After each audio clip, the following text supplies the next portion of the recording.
10 años en traer The Way, El Camino a la pantalla grande. Yeah, well, he rewrote it for me, so I had a very great advantage. You know, he knew me better than anyone, so he knew what I was capable of doing, and he wrote the part so that it was orchestrated so very beautifully. The part was, although of course personal, but it was against my character. You know, the doctor was a very isolated man.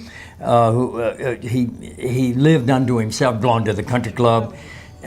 He was a curmudgeon. He didn't go outside of himself very much. So he found a way to get Tom, the doctor, out of his daily life in California and drop him into the Camino in Spain, and then he began his pilgrimage to become himself. So when did you start telling your papa, you need to get in shape because we need to do El Camino? ¿Cuándo le dijiste a tu papá que tenía que ejercitarse? He's in very good shape. He does yoga every day, but he doesn't do big treks and but neither does the character. So what we talked about was that he wouldn't train to travel, but he would keep doing sort of your daily routine, your daily exercises that way. Emotionally, physically,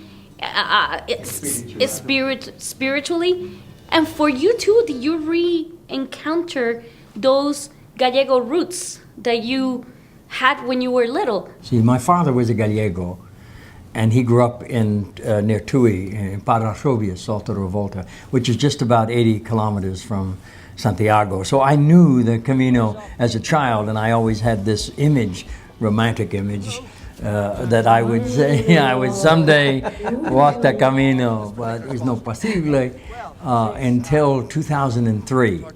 And I went to Spain with his son, my grandson, Taylor, who was working for me as an assistant on the West Wing, and together with Matt Clark, an old dear friend, who plays the rabbi priest who gives me the rosario in the movie.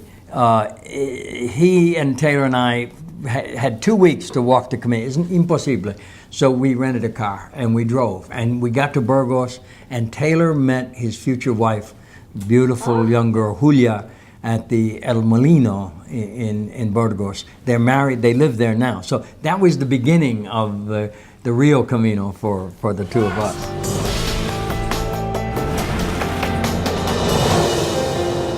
You don't choose a life, Dad. You live one. What, you can do this on a bike? What the hell are we